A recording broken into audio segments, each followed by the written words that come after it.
surrounding Baltimore. Don't ask him about preseason games, oh no. Stuffing things in Griffin Basso. Despite it being on the internet, he can call it what he wants, so Glenn Clark Radio. Glenn Clark Radio. Glenn Clark Radio.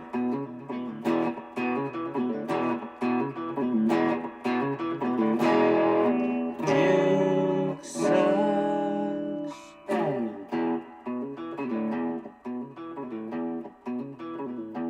They sure do. It is Myles Garrett. You saw the video. You know what he can do. You saw that he broke the NFL sack record last year for a team that did not have the lead very much. What is Myles Garrett going to be like on a very good team, a Super Bowl contender in Los Angeles, a team that has the lead a lot? We are about to find out the blockbuster trade that happened yesterday that really blew all of our eyeballs apart, really something that never happens in June, let alone anytime. Best defensive player in football, one of the best players in the NFL, goes from the Cleveland Browns to the Rams. And here's my understanding of how this trade happened. I should mention, by the way, that rising star Jared Verse also in the deal, as is a first-round pick and more going from the Rams to the Cleveland Browns. So here's how it happened, guys. When Myles Garrett contract, know from that was from. You don't want to know how it happened? No, I think I'm all right. That's from NFL Network, which is today still a thing, to my understanding. I don't understand how it works. Ian Rappaport, though, I am to understand now works for ESPN. But he's on. I don't know. But it's all one thing. Is it worth learning how it works? I don't think I care. I don't think I care. Because everything's just going to be The only real question is, will there be an NFL Network? Like, that's the only real question I have, right? Like, at what point did they So if I go to the ESPN app, I'm able to watch NFL Network or no? I don't think so. Brother, I don't know the answer. I thought you were Mr. I don't have. I thought you were Mr. Media. Hi there. Good morning. It is a Tuesday edition of Glenn Clark Radio. I'm Glenn. He's Griffin. Orioles off last night before they open up a series in Boston tonight. We're going to talk some Orioles. Last time we chatted with Mike Bordick, he was awfully fired up. Got a lot of people talking. We'll see if he's still as fired up or if maybe he's... Can't wait to see how he tops it. Right, correct. Now the pressure's on, right, Bordy? Like, hey, man, last time you were on here, you got us millions of views. So what you got for us this time? Because we're paying you $0. So you clearly owe us a lot. So we'll talk to Bordy about the Orioles and if they have turned the corner, like if he buys it. And then also later on in the program, we'll continue talking about where the Ravens are, maybe the idea of adding a veteran wide receiver. Daniel Wilcox will join us, of course, former Ravens tight end. We bleed purple. Catch up with Dan later on in the show as well. So this happened like moments after we went off the air yesterday. Kind of felt like that, I guess. then obviously, and we did a long show too. I had plenty of time to talk about it on WBL last night. It's shocking and not shocking. It's shocking because unlike the A.J. Brown thing where it was just like, when will it happen? We all knew it was happening. This wasn't something that had been talked about for weeks and months. Every time the concept of trading Myles Garrett came up, there was always no, they wanted to be a Brown for his whole life. And every time we thought that Myles Garrett wanted out, all he did was just turn around and sign another contract to stay in Cleveland. So it just seemed like, for whatever reason, Myles Garrett was married to the idea of being a Brown forever and just dealing with the suck, and the Browns decided that even if it made more sense, they valued the idea of him being a career Brown and the pride that perhaps the fan base had in at least having a great player, even if the team sucked ass. I talked about this last night. Like, I do remember what it felt like in the final few years of Cal Ripken, where, like, from 98 to 2001, the Orioles were no good. But, like, as a fan, you were just like, hey, but at least there's Cal Ripken. And it gave you an identity. And so in a way, it felt better than like 2002 to 2011, Yeah. where You had Eric Bedard, and then you had Nick you had Martinez. Miguel Tejada for a moment. You had the return of Rafael Palmeiro. Like, you had moments, a half a season where you're like, just it was never gonna be anything. So I get it. It's a weird conversation. I don't know that the Browns screwed the pooch with this. In a way, I do think it's kind of fascinating that they valued proven commodity over additional draft pick compensation.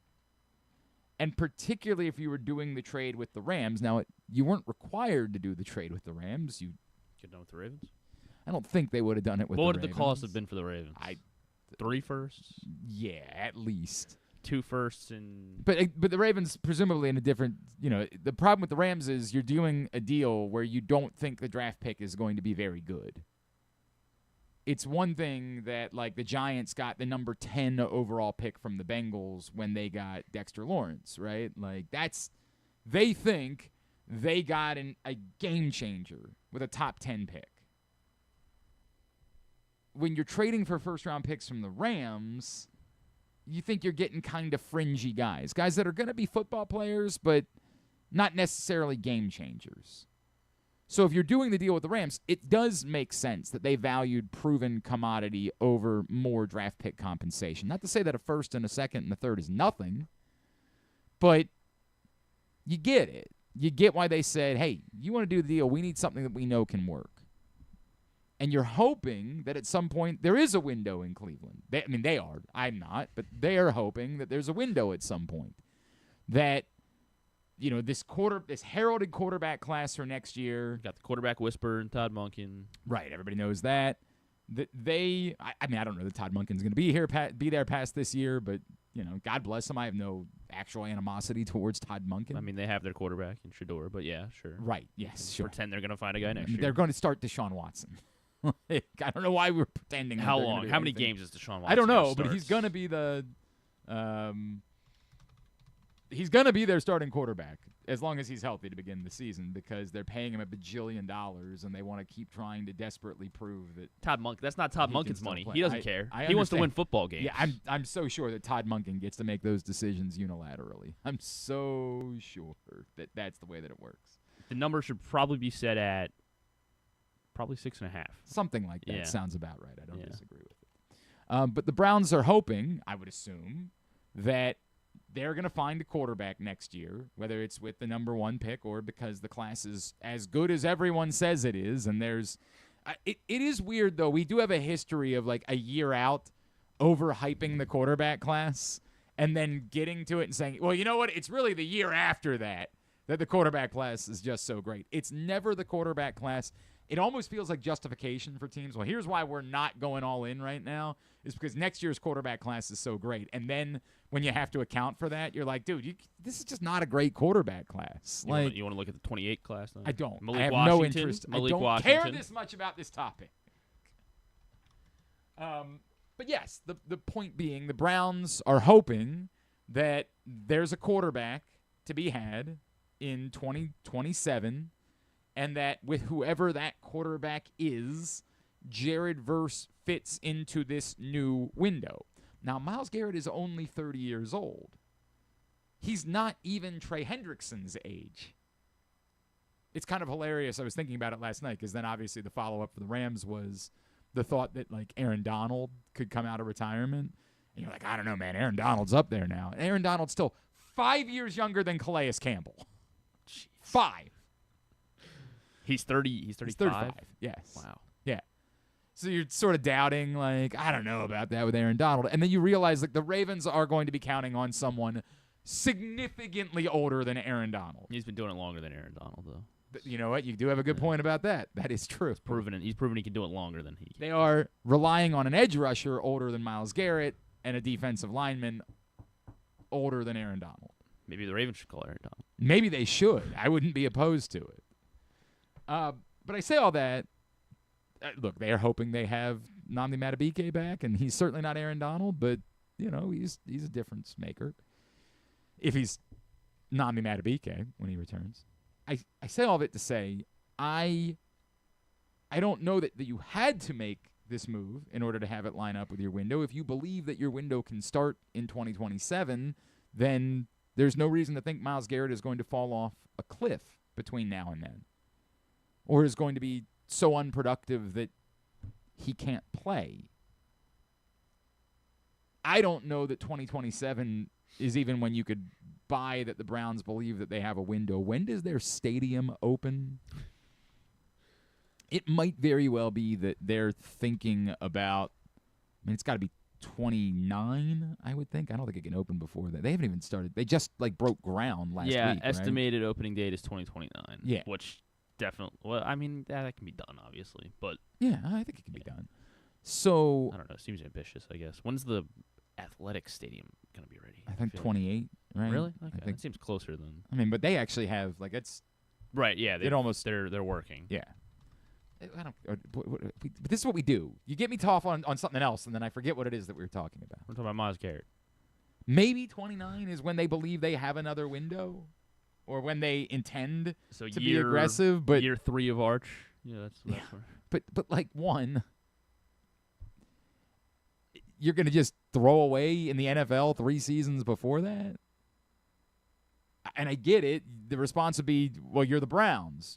Right, but that can't be your operating procedure. Your operating procedure can't be, well, we're just going to suck anyway. So I don't know what to make of the Browns side of it. I can make it make sense. The question then being, does it feel like they should have done better? They're trading Myles Garrett. They're trading. We had this conversation. I guess you don't have to pay him. That's the trade-off. We had the conversation on BAL last night. Lamar Jackson's a 2-time MVP that should have been a 3-time MVP. But yet there's still an argument that if all positions were made equal, that Myles Garrett has been the best player in this division since he entered the league. That's how good Myles Garrett is. Could they or should they have done better in a return for Myles Garrett? It feels like that's the case. But when you're talking about draft pick compensation, the teams that want to acquire players like Myles Garrett are typically not teams that are going to be drafting very high. Is it possible that Matt Stafford gets hurt before the season and Ty Simpson is not ready? And they'll just throw him in the freeze chamber thing or whatever that he did last year. Great point. It's plausible, but the teams that are looking to acquire these types of players are usually teams that are drafting a little bit later. So if you get, let's say, 3 first-round picks, but they're all between 25 and 32, were you better off doing that or taking a proven commodity? And look, I really like Jared Verse. I do. I say that acknowledging he sure as hell is not Myles Garrett. I will not miss Myles Garrett in the AFC North whatsoever. It's not as if the Browns had the Ravens' number. They won a couple of games against the Ravens with Myles Garrett, but Myles Garrett did have the Ravens' number because Myles Garrett has everyone's number. It's not something unique about, well, he was always amped up for the Ravens. He was amped up for everyone. But I like Jared Verse. I really do. Jared Verse, if you said to me right now, you could have Jared Verse or Trey Hendrickson, in a heartbeat, I would take Jared Verse. And it's no offense to Trey Hendrickson. It's that he's 31 and he's coming off a significant injury. The Trey Hendrickson that you saw, if you know you're getting that guy from the 2 years before, that guy's special. I think Jared Verse is a better overall player than Trey Hendrickson is. I really do like Jared Verse a lot. So there's a part of me that says, in context, I think the Browns did okay here, with the context being they had Myles Garrett. But they weren't winning anything with Myles Garrett right now, and probably not for some time. I don't know that they had to trade him, and I don't know that this haul is so great that, you just can't say no to this. But I don't know that they did poorly in the context of trading Myles Garrett. For the Rams, Yeah, I mean, obviously you're the Super Bowl favorites and should be. I did think it was a little crazy when I looked like at FanDuel. They had them at plus 550. Oh wow. And then they had the Ravens and the Bills at 10-1. It's like that seems I heard it was plus skewed. 800 for the Rams. Where? It was plus 800 and then moved Oh, to plus moved. 650. 650 I sound think like maybe DraftKings. that might be what it is. I don't know. 550 with everybody else 10-1, like making them that notable of a Super Bowl favorite. Wow. Yeah, you're right. That doesn't jive for me. You can't bet that. You want to say, hey, the Rams are a notable Super Bowl favorite, and so I want to bet. You can't bet them at plus 550 with everybody else at plus 1,000 or better. That is way too steep. I could not believe that that's where they were sitting. And they moved somebody, apparently. They had both the Ravens and the Bills at plus 1,000 yesterday. I'm seeing somebody else is at plus 1,100 now. Who is that? They've moved the Bills ahead of the Ravens? Or no, they've moved. Wow, there's been a lot of movement. Yeah. The Bills and then the Seahawks and Ravens at plus 1,100. I guess for whatever reason. Oh, you're going to go ahead and do it? Yeah, I guess I'll do 1,000. Griffin's going ahead and throwing in a boatload of money on the Ravens.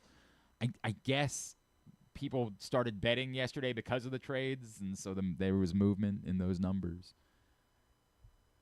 I mean, the Rams deserve to be Super Bowl favorites right now. What does that do for them?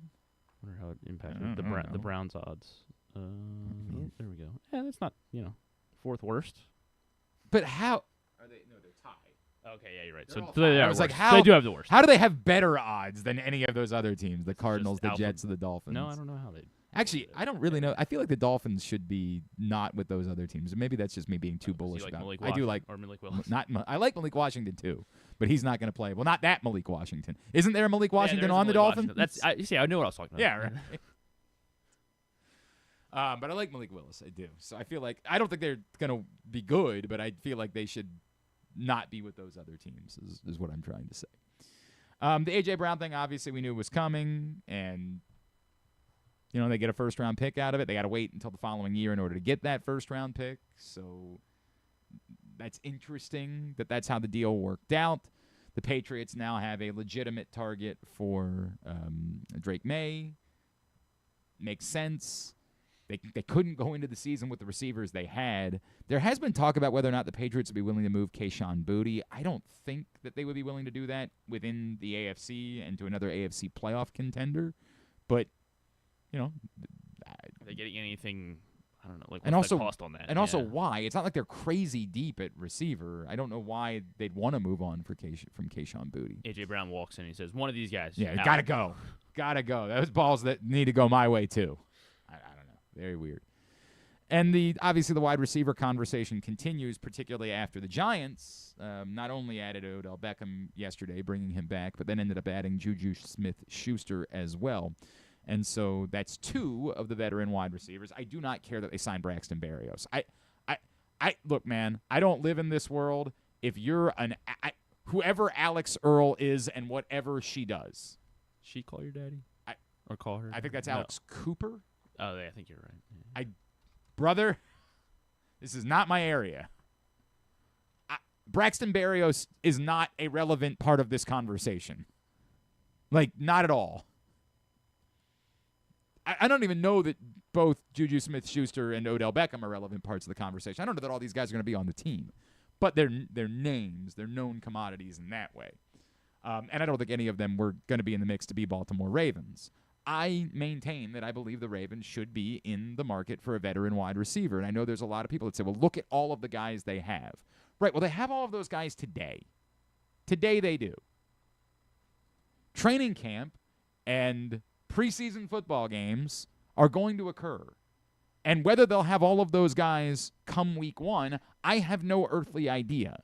And you're relying on a lot of guys. There's one known in Zay Flowers. Everything else is to at least some extent unknown. Starting with Rashad Bateman, who I'm bullish about constantly, but is coming off a disappointing season and has dealt with injury, and there's been a lot there. And I like Tez Walker, and I think that Jacoby Lane can be helpful, and I think that Elijah Surratt can be helpful. But they're wild unknowns.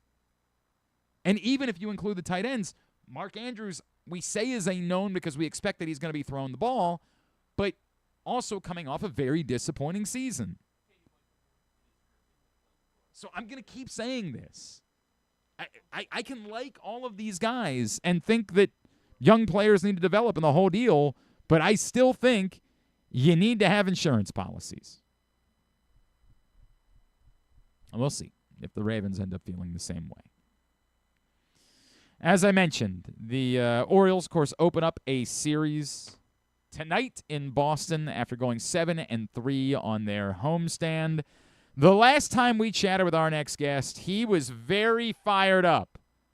Don't know if he's got the exact same amount of fire in him today after the Orioles have won some games of late. He is our buddy, Mike Bordick, from the Baseball Warehouse and everywhere else. He is back with us now here on GCR. Bordy, it's Glenn. How are you, brother? Always appreciate you.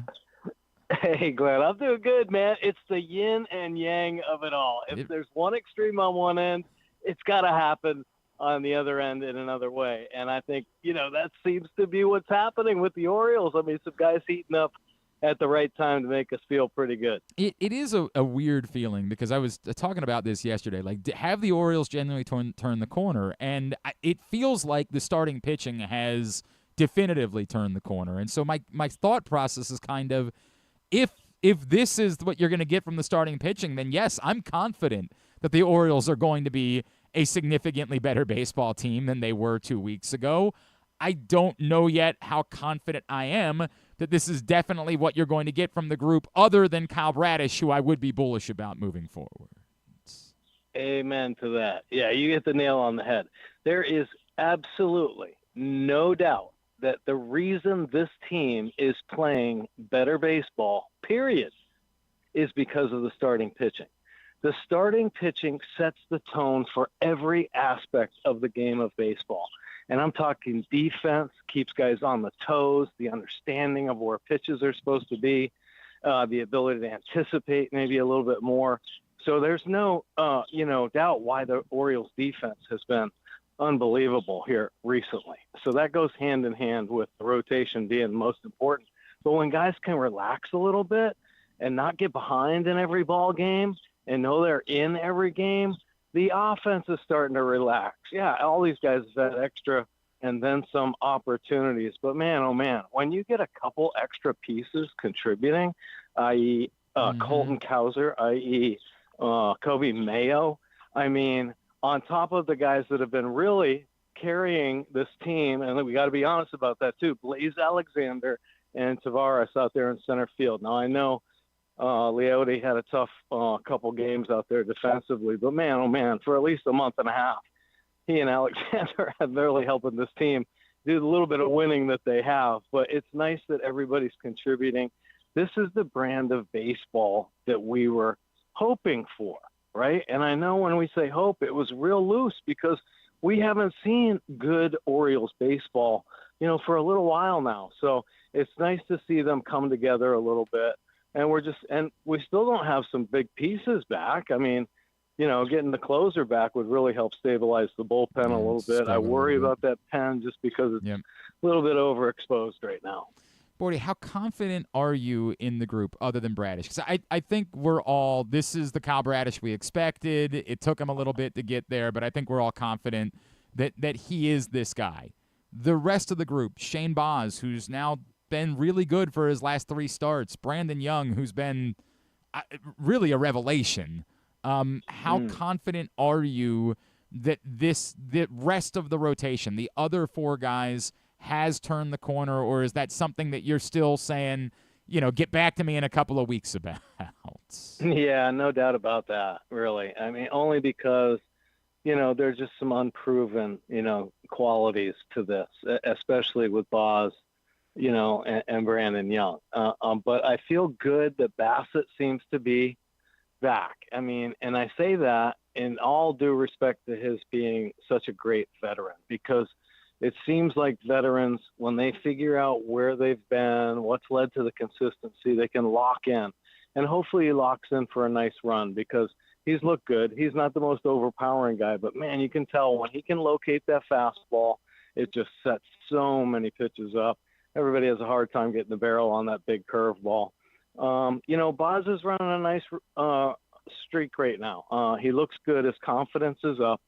Confidence plays a huge part in the success of these major league guys, man. If you feel good about your game and if you make a mistake, you still trust what's going on. It's when you start doubting things is when things start spiraling out of control. And right now, Boz believes in his pitches, even though I don't feel like he's very confident throwing to that arm side just yet. So I don't know. I still think there's more to offer with Boz.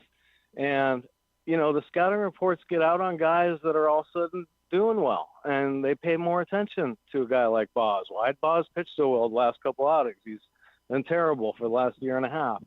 Why'd Brandon Young? All of a sudden, why is he getting deeper into ball games? What is the magic? Well, they're going to look at a repertoire. The high fastball is always in play with Brandon Young, understanding the sequencing of these pitches. So, these pitchers have to be ready to make adjustments. Early on this year, it just didn't happen. They couldn't make adjustments. Recently, I'm going to say like the last month, I've felt pretty good just about how they've been able to make adjustments and lock in to get deeper into ball games. The Trevor Rogers conversation, Mike, like it did look on Friday night. I was trying to avoid that. It's tough, right? Because you want to believe that like he had turned the corner because for 6 innings on Friday night he was really good, and then of course, I know. The seventh inning happened, and it's easy to say, well, why'd you put him back out there for 7? Well, he was only at 70 pitches, right? Like exactly. We're calling it he was dealing. Yeah, we're calling it the 7th inning. I don't know what to make of it. I don't know. A lot of people seem to think that it's a mental thing with Trevor Rogers, that it's a confidence thing with Trevor Rogers, that he might fear that he's tipping his pitches. What are you seeing? Because it's a weird place where right now, of the starters, he's probably the one you have the least confidence in at the moment. Yeah, no doubt about it. But, we've seen extended success. So that is what I'm hoping for.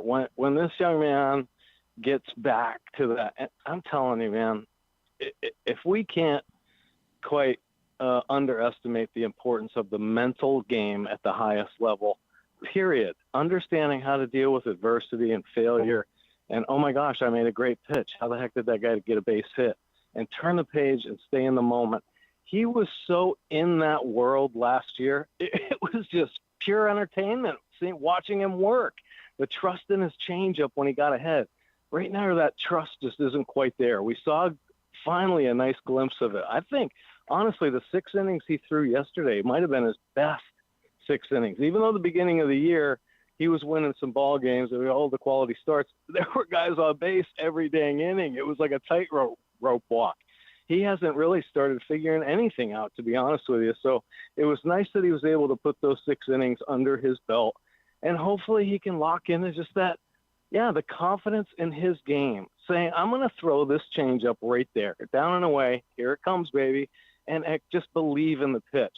If there is any doubt or any different thought in this game, and I don't care if you're an infielder, a hitter, or a pitcher, if you are not committed to what you are doing, you will not have success, or at least it will be a lower, percentage of success for sure. Mike Bordick is with us here on Glenn Clark Radio. Bordy, you mentioned some of the turns, and Colton Cowser feels like the loudest of all of them at the moment, and it would seem as though he's re-earned the opportunity to be the everyday, or, as we know, there's no such thing as an everyday player anymore in baseball, but for the most part, the everyday right fielder. Do you feel like this was just he needed to see the ball go out? Are we maybe over, confident about a guy who's maybe been thrown a few too many fastballs, given the fact that everyone should see the scout and know not to throw him fastballs? But what's happened with Colton Cowser? I will say this. What sparked this whole revelation of the Moo Man being back in Oriole world is the fact that, poor scouting reports, right? So they threw him fastballs. One was a hard cutter, of course, by the potentially Hall of Fame closer, and he got on the cutter and hit it out. 0-2 count, terrible mistake, and Cowser dropped the head on it. Okay, and the next pitch the next night or 2 games later was pretty similar. They said it was a slider, but almost an identical pitch. So I tipped my hat. I said, okay, you got lucky a couple times. Hopefully this helps build the confidence. This is what changed for me, okay, with Colton Cowser and why I'm all of a sudden feeling good. And this is going to be his key to success, too, if he can go back to it. When he did his post-game interviews with Ben McDonald, he talked about simplifying the game. Barrel-to-ball simplification. Clearing too many thoughts out of his head, period. That is it, man. I'm telling you. At the highest level, as much as we all love trying to make ourselves better with all the numbers, and I appreciate it because we do see great athletes, at some point, these guys have to trust that incredible athletic skill they have and simplify it. Just go back to being that raw athlete you were, because all the training that they've done and all these guys have it in them is to succeed at the highest level. They're just not buying in just yet. They don't trust all the preparation. And for Cowser to step up and say, I'm simplifying the game, for me, wow. I went, wow, here we go. Let's go, man. Let's see what you got. And I know next couple of nights he got some hits. They were infield hits, but he hit another home run, a few days later. So he's riding it right now, and it's good to see. The other story, of course, is to me Samuel Basallo, who is just otherworldly and is putting himself into the Rookie of the Year conversation. We saw last week back-to-back nights where against lefties the Orioles didn't have Basallo in the starting lineup. Now, he did end up getting into the game, and I do realize that's part of their thought process, but can't help but notice the Orioles are facing lefties the next couple of nights. Are we at the point where Samuel Basallo just needs to be in the lineup every night no matter what? Well, that's the way I feel. I mean, gosh, this kid is just so much fun to watch. I don't think you're going to hurt his development by having him face some nasty lefties at all. As a matter of fact, I think you're going to help his development. This guy is so poised for such a young hitter. I love seeing that, man, because there's a handful of athletes that, I don't know, something happens in their growth and development where they just get blessed with an unbelievable, unique skill. And I feel like he's got one of those gifts, man, like a Kobe Bryant or a Flag, in basketball. Just young guys, you're just blown away with how talented they are. And that's, I think, where a lot of us are with this kid right now. Now, I know there's going to be ups and downs and potential growing pains, but you just don't see it. He just seems like an unflappable kid. He's had big situations that make me go, wow, this is pretty cool. He hit a 3-0. He got a green light on a 3-0 pitch the other night, and it was almost like he was yawning when he did it. There was no over anticipation and eagerness. He said, here it is. If it's in my strike zone, I'm just going to wallop it, and he covered that thing. So he's got the ability to have the patience there. And how about when he hit the opposite field breaking ball? If that doesn't tell you enough about this young man, the ability to control that big body, back up a curveball and hammer it like 400 feet the opposite way, it's impressive. It's fun, man. And I hope he plays more. I guess I appreciate them trying to keep these guys healthy, because a couple of their best players right now are he and Adley for sure. It's that weird thing where I'm like, yeah, I mean, for a night, maybe I could understand him being out of the line. I get it. But back-to-back, I don't think you can have Samuel Basallo out of the lineup back-to-back nights at this point. No, I agree. Bordy, let me phrase it this way, right? If the Orioles continue to play better baseball, and we start moving towards the August 3rd deadline, it feels as though the biggest thing, the goalpost shouldn't be moving. The Orioles coming into the year weren't supposed to be a team that was just competing to get in. They were supposed to get back to the trajectory of moving towards trying to win a World Series. I still think the priority needs to be trying to find another legitimate frontline starting pitcher. As good as Kyle Bradish is, we're still dealing with an innings situation that might become real at some point. What else do you feel like they should be looking at, again, if they keep playing better ball and they are competing moving towards the end of July? Well, every freaking arm they can get. And if there's an opportunity to get a top shelf arm, hopefully they learn from past experience that this window of winning opportunity doesn't come very often. And I'm talking, all of a sudden go to the next round and the next round type of opportunity, not just make it and be satisfied, but to move on and get deep into the postseason with, if you get a couple hot pitchers, the opportunity to maybe pitch in the World Series. Right now, I agree. Bradish is one of those guys, but those innings, man, when you think about the second half of the season, how they're going to manage those are going to be crucial. If Boz can step up another notch, there might be some potential there, but absolutely they need to be in the hunt for somebody. And what is exciting to me is it wasn't too long ago, there were a couple guys that were literally back in the minor leagues, in our opinion. And Mayo was one of them, and Colton Cowser the other. Their trade value just skyrocketed to like, oh my gosh, look what these guys can do. Yep. So there's huge upside now for some of those guys. They weren't willing to bite the bullet a few years ago. Are they willing to do something like that? Just the fan base would love it if it worked or not, just to show the aggressiveness and the eagerness to win, period, to win.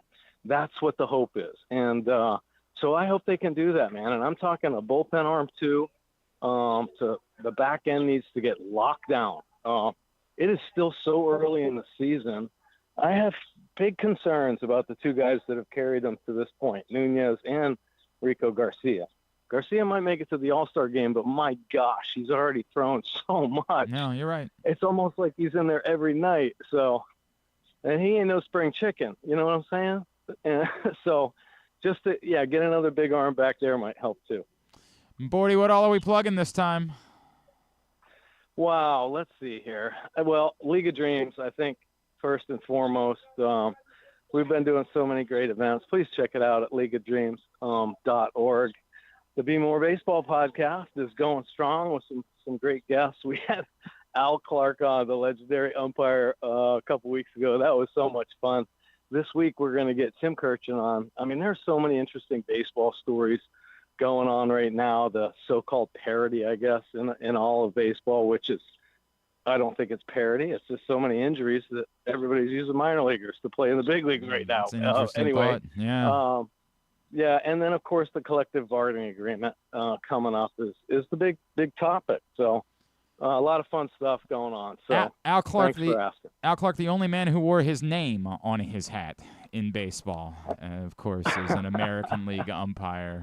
Looking forward to that. Yeah, Bordy. Little jail time too. No doubt. I mean, oh yeah, all good. Bordy, always appreciate you, brother. Thank you for taking the time for us, and I like that we didn't have to yell and scream and be fired up this time around. Me too, man. Me too. It was nice. That positive energy, man. Get it going for those birds. Thank you, buddy. Appreciate you. All right, man. You Mike, got it, man. Mike Bordick with us here on GCR. I don't think that one's gonna go viral. I don't think we're gonna get quite as much hang time on that one as maybe we got on the last one. Speaking of Orioles legends, you can get out to the Costas Inn tomorrow night to meet an Orioles legend, as the great Rick Dempsey's going to be at the Costas Inn in Timonium from 6 to 8 p.m., just hanging out, taking pictures, signing autographs, and enjoying delicious food. Rick Dempsey, tomorrow night, the Costas Inn in Timonium. When we come back in, we will talk Ravens and whether or not they should be in the market for a veteran wide receiver. Our buddy Dan Wilcox joins us next. It's Glenn Clark Radio. This summer, the world gathers on the biggest stage in sports, and only one place puts you in the front row for every thrilling moment. Live Casino. June 9th through July 19th, surround yourself with massive screens, trophy-worthy specials, and arena-sized energy. This isn't a game, it's history in the making. Watch the world play at Live Casino. At Arundel Mills, must be 21. Please play responsibly. For help, visit mdgamblinghelp.org or call 1-800-GAMBLER. Your car is more than just a ride. It's an investment. At Leading Edge Auto Body in Mount Washington, we've spent over 20 years perfecting the art of repair. From high-end imports to your trusted daily driver, we handle all makes and models with elite precision. Our team holds the highest honors in the industry, including ASE Master, iCar Platinum, and specialized aluminum certifications. We make it easy with free towing, pickup, and delivery, because at Leading Edge, customer satisfaction comes first. And remember, with insurance, it's your car and it's your choice. Choose the experts. Leading Edge Auto Body. Quality you can see. Service you can trust. Go to leadingedgeautobody.com today. Gambling can be a fun and entertaining experience, but there are risks involved. If you're planning on betting on the game at the casino or on your phone or computer, know your limit, stay within it. Set a budget and a time to stop. Remember, gambling isn't a financial solution, and it doesn't mix well with alcohol or drugs. Know the risks and have a plan before you begin gambling. For free and confidential services, call 1-800-GAMBLER 24/7 or go to helpmygamblingproblem.org. This is Byron Warnken. If you've been injured in Maryland, you know you need a great lawyer. Look no further than us, Warnken LLC. You've seen my picture on billboards around town. You've seen me on TV. Now I'm lucky enough to get to be here with Stan. Please give us a call. 443-RESULTS. It is not just a phone number, it's a mission. 443-RESULTS. Or visit us online at warnkenlaw.com. That's WARNKENLAW.com. Make the most out of every day in your Toyota RAV4. Available in hybrid or gas-only models. A RAV4 can get you where you want to go in style. Check out buyatoyota.com for deals on new RAV4s from your local Toyota dealer today. When you feel invisible, exhausted, stressed, or anxious, and you have days that just feel too hard to get through, you are not alone. If you or someone you love is struggling with mental health or problems with drugs or alcohol, help is right in your hands. Call or text 988 to get support whenever you need it. Help is here. Call or text 988.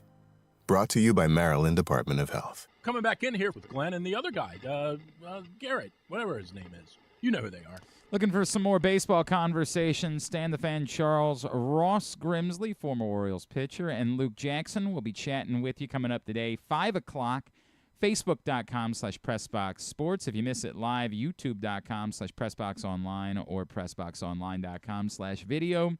As always, Stan's shows are brought to you by Warnken Law.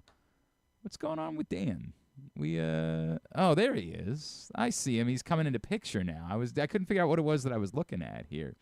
I want to get back into some conversation about not just the news of the day yesterday, the June 1st news in the NFL, but I am particularly interested in the veteran wide receiver market, where there are still quite a few names that you are very aware of, and a lot of differing opinions about what the Ravens' need is in that department. This man, one of our all-time favorites, former Ravens tight end. You know him from the We Bleed Purple podcast. He is our buddy, Dan Wilcox, and he's back with us now here on GCR. Dan, what's going on, brother? How are you, my friends? I'm great, my man. I'm great. How are you guys today? Everything is good, man. What's going on in your life? Get me caught up, man. What's up with you? What have you been doing? How's your family? The whole deal. Oh, did we lose Dan? Dan, did you somehow Can you hear me? Oh, we got you back now. Yeah. Can you hear me? Yep, you're there. Yeah, I've been good. It's been a whirlwind this summer, man. I lost my dad a couple of weeks ago. Had to bury him. Dan, so I'm so sorry, huge. brother. Yeah, my boys lost their grandfather, so he was a huge Ravens fan, of course, because his son played there in Baltimore. So, we still haven't had a chance to start going through all this stuff and stuff like that. But, on a greater note, man, my oldest son, Tristan, is he got invited to the MLB Draft League, so he's playing baseball in Ohio for the next 36 days.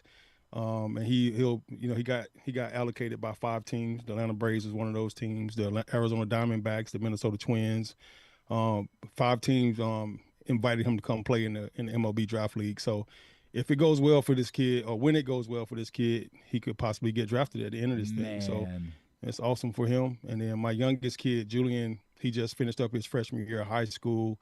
Number one band in the state of Georgia, number one band in the actual world. Competed, won state this year in band, and then went to Ohio to Dayton University to compete against 90 other bands from all over the country, all over the world, actually, not just the United States, but all over the world. Bands coming from Australia, everybody. And Julian Band came in as number one in the world, and by an outstanding record of 98.5, which is like the highest they've had in like over 16, 17 years. So listen to, like, when somebody asks me, hey, what's going on with your kids? My answer is they're not currently concussed, and so I call it a win. Dan's got baseball players getting drafted, and you weren't a musician, were you? Were you in the band at all when you were a younger man? Hey man, my claim to fame is I played the violin when I was little. Hey, that's a heck of a skill. Yeah. That's a cool skill. I learned how to play Twinkle Twinkle Little Star, and I tapped out. I gave the clarinet the old college try when I was a young man, and I said, I don't think this is going to be for me. I don't think this one's 100%. And Dan, it really simply came down to I didn't sense that young ladies were impressed by the fact that you could play the clarinet, and so I said maybe. Yeah, that's kind of how I felt about that violin too. Maybe I'm gonna give the piano a try, see how that works out for me. 100%. Dan, we've been talking a lot recently. Jalen Hawkins was on with us last week, who, of course, played with Stephon Diggs in New England, and he was campaigning for Stephon Diggs to be a Baltimore Raven. And it's really interesting because I feel like before you even get into the names that are there, there's this sort of seismic debate between Ravens fans about whether or not the Ravens should even be in the market for a veteran wide receiver right now. And there's a lot of people that are bullish about the Ravens' two rookies and Jacoby Lane and Elijah Surratt, and you want them to have opportunities. And we've seen Tez Walker, whenever he's had a chance, do nothing but make plays. He's still, only had 11 career targets through 2 seasons, but he's been a playmaker. Where are you with the Ravens' need for any additional pass-catching help versus committing to their young guys, their rookies, and saying we have the group of guys we need to try to go win a Super Bowl? I think we're stacked at the receiver room right now. I think they did a phenomenal job of recruiting, drafting, picking up guys, and just challenging ourselves to try to be better and make the roster better. When we lost Isaiah Likely, I was upset. I'm not gonna lie. I was pissed about that, and then of course Pat Ricard leaving, I was upset about that move as well. When I look at who we have right now, we have some young guys. I mean, people still forget about LeJontay Westford, quite a bit too for some reason. And I don't know if I like the kid so much because he was wearing 83 last year. I know he changed his number this year, but the fact that he came in wearing 83, I think, made me kind of like him even more. But, understandable. At the same time, I watched him. In Drew's still furious about that, though. He believes that the number 83 should have been retired, of course. I appreciate it, Drew. Thank you, bro. Always looking out. I feel like we're stacked in the receiver room, but I also do feel like this will be a perfect time to grab Stephon Diggs, and I think he would be the perfect fit for us right now. And let me tell you why I'm saying I think he would be a perfect fit, Glenn.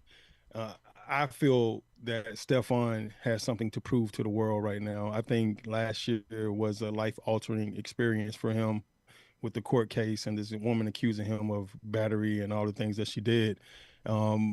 I feel like he wants to redeem himself, and there's no better way for a player to redeem himself by being the best player that he's ever been. So I think whoever gets him this year will get a different caliber player of him. And I've been burnt by women before. I'm sure we all have. We all been hurt by women at some point in time in our life. What usually happens is you don't have anything to do with their ass for a while. You need a break from them. So I think about 6 to 8 months off from women and just focusing on football would do him some good. And I would love for that to be the city of Baltimore for him to do it in. I think he would be a great addition to what we already have. And bringing a veteran wide receiver in with a crazy work ethic, which I know Stephon has, I think it could be very good for some of these younger guys that we have. And he's also on a mission to try to do things the right way inside his life.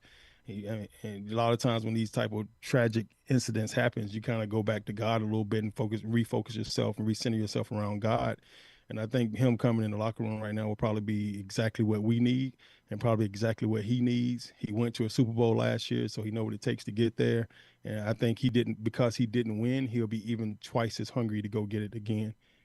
Do you worry at all about the idea that Stephon Diggs might not like the idea of being like the third guy? And I don't know that he even would be, right? It might very well be that, like, with a new offensive coordinator and a new head coach, that this group says, he's Stephon Diggs, man. We're going to throw him the ball a billion times. I don't know. But obviously, once upon a time when he was in Minnesota, he wanted to be somewhere where he could get even more of the share because he was splitting that top share with Adam Thielen. Got that in Buffalo. Do you worry at all about first-year head coach, first-year play caller with someone that is a sort of alpha personality at that position? No, I don't worry at all. I think I would have worried about that before this incident happened, right? You know, the incident changes everything. Like, it humbles you. It brings you back down. It lets you know that you're not invincible.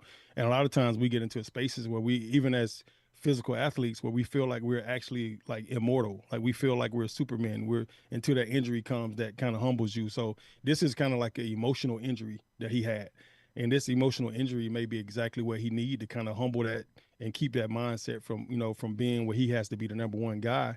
And I think he'll come in and just take whatever he get at this point and just try to redeem himself. Yeah, he's going to work hard and he's going to shoot. He's going to do everything he can to be the number one guy. And if he doesn't do that, then why would you bring him in? You know, why would you bring in a receiver that you don't think could possibly be a number one at this point? You know, yeah, you got Zay Flowers. Yeah, you got Walker. You know, yeah, you went and drafted a couple of guys that look like they're going to be studs. Yes, you got Bateman. You got a bunch of options still. We had a ton of options last year and didn't know what to do with it. But I think with this Jesse Mentor squad, what you will see is a lot of times the best player will absolutely play. That wasn't always the case with Harbaugh. I mean, hell, Falele was not the best player last year. He started every freaking game for us last year. And there's no way that he was the best player we had on the offensive line to play that guard position, and he still started every single game. That normally doesn't happen in the NFL where the best player doesn't play unless there's a lot of freaking money tied up into the guy that's in front. And they got to get their money out of him, and they just prepping the young guy for the next year. You know, that wasn't the case with Harbaugh. It was almost just favoritism type stuff that was going on. So I think right now, if you bring in a guy like Stephon Diggs, I think he would be humble enough, hungry enough, and he would challenge all the rest of those receivers to go even harder because he's coming for that number one spot. And I think that's what you need, some healthy competition. And he might help sharpen some of the tools that Zay has as well. He is Dan Wilcox. He's with us here on Glenn Clark Radio. Dan, there's other guys, right? Deebo Samuel is still out there. The one that I can't shake, man, because I'm just convinced that this dude, I know he's 34, but I am convinced that he maybe at 50 could still have a 1,000-yard receiving season, is Keenan Allen. Like, I can't shake it, and what maybe he would offer even still as a red zone threat if he's not the Keenan Allen of 5-6 years ago. Yeah. Is it sort of like Stephon Diggs or bust to you, or is it, hey, I prefer Diggs, but I'd also be interested in maybe one of these other guys? I haven't truly seen the offense, so I'm not 100% sure, Glenn. I would need to see the offense more to kind of say who would be a great fit, you know. But you do need bigger receivers, no matter what the situation is. Even if you brought a guy like Keenan Allen in and put him in the red zone situations only, you know, or short, you know, third and short, or third and long passing situations, and then also jump ball situations, I think he could be a great guy to be able to have on your roster. As far as being explosive and just making big plays down the field, you know, blowing by guys, I don't think he's that guy no more. Right. And I don't think he is either. But, man, somehow he's just always productive. He's just always productive. We started to write off Keenan Allen like 5 years ago. Right. I mean, even Debo. Like, Debo is a stud, but it's like, you know, how does he fit in when you got a guy like Zay? You know, that could be your quick slot, you know, quick slant, you know, screen receiver. You got a guy that you already could do screens and stuff with. So if you bring Debo in, now he's competing for those screens with Zay. And it's like, how much sense does it make to bring another guy in that'll be maybe tougher than Zay? But Zay is so shifty and so quick that he could take everything he touched to the house as well. So why do you spend that type of money to bring a Debo in when you got a guy like a Zay Flowers? You know, unless you plan on he gonna take a huge pay cut and just kind of back up Zay in some sort of way. Yeah, I guess you could say you could hand the ball off to him, but they got a guy they want to hand the ball off to a billion times. So I don't think. Do we have a guy? Glenn, there is a guy. There is a guy. Not only do you got a guy, but you went and got his little brother, his twin brother. You know what I'm saying? So you go and draft a guy that looks almost identical to him. You see 22 and 23 next to each other. You're like, man, what the world is the Ravens doing right now? They're trying to put together the biggest backfield in the world. So I mean, not only do you got a guy, you still got a Justice Hill back there too, and you got some other guys you just brought in that are young that could possibly make some movements. And they seem to really like, Rashid Ali last year. He played an awful lot. So now that the Harbaugh and company is gone, it was going to be kind of interesting to see kind of how the dynamics of the backfield play transitions. You mentioned that your disappointment in losing Isaiah Likely. And look, everyone here loved Isaiah Likely, and Correct. we all believed Isaiah Likely was on the precipice of stardom sort of at every moment in his Ravens career. They go with two rookies, and again, like even lower picks than the wide receivers we were just talking about, but two guys in Hibner and Cuevas who are intriguing. This is an organization that has done nothing but find good tight ends throughout the history of Ozzie Newsome and into Eric DeCosta. Are you confident in the group of guys? Are you confident that Mark Andrews is better than what we saw a year ago, that was more about his health, Lamar's health? How are you feeling about that room on the whole without Isaiah Likely? Man, I was upset as hell when they let Isaiah go. But honestly, I felt like if it had to come down to me between Isaiah and Mark, I would have went with Isaiah because I feel like Isaiah is the future. If I'm gonna sign a long-term deal, I'm gonna give it to Isaiah. Mark, it's like you almost just paying homage to how great he's been in the organization. But this league has always been so cutthroat. So usually the older guys are the ones that get the boot. Now, I love the fact that the Ravens paid homage and they kept Mark because I love Mark. I think Mark's a phenomenal tight end. What this league is notoriously known for, always going for youth. So when they let Isaiah go, I thought it was kind of crazy that they signed Mark to such a big deal. I would have been trying to get Mark I would have been trying to keep Mark, but I would have also been trying to keep Isaiah. I would have tried to figure out to put Isaiah more in that starting role and let Mark kind of be that number two guy so that he finishes as a Baltimore Raven if he was okay with that. If he wasn't okay with that, then I had to come down to terms with, who do I want here most? And do you get rid of your all-time leading receiver, touchdown leader, yards leader at tight end? Do you really get rid of that guy?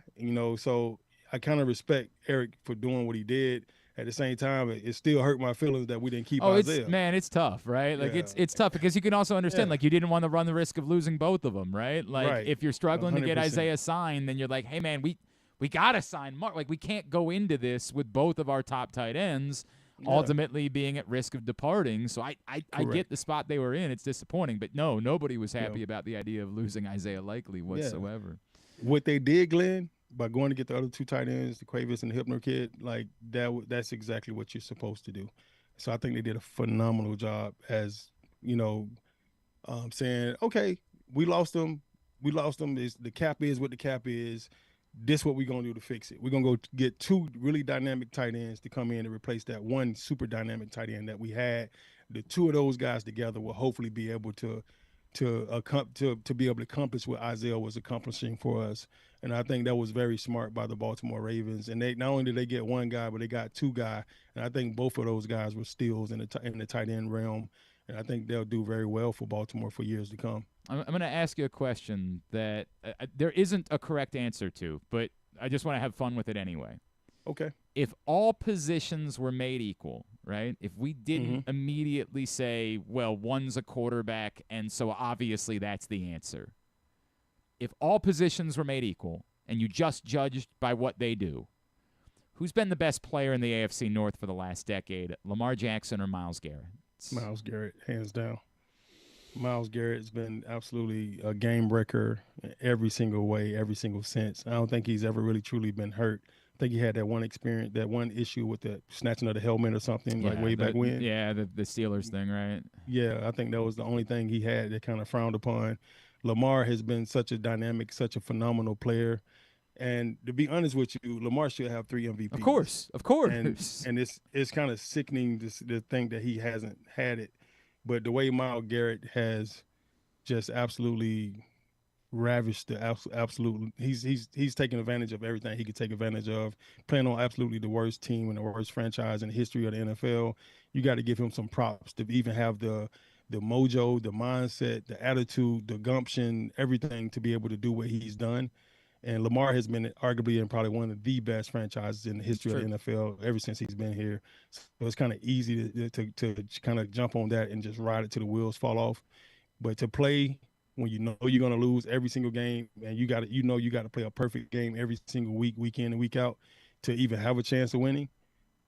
To even have a chance of winning is crazy. And that's what Myles Garrett has to do every year in Cleveland, knowing they wasn't going to support you, knowing they wasn't going to put a supporting cast around you. They've done everything and they can in Baltimore to try to support Lamar in every way possible. Firing coaches, bringing in players, bringing in receivers, bringing in tight ends, bringing in running backs, bringing in O-linemen, bringing in great defenses, bringing in defensive minds, everything they could do to help them out.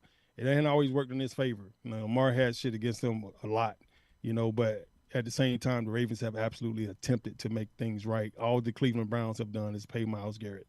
They didn't do anything to help him out at all. That's fact. All of that is a fact. And by the way, I'm with you. And that's with no disrespect to Lamar Jackson at all. None it's at just all. a statement about None the at all. greatness and the dominance of Myles Garrett.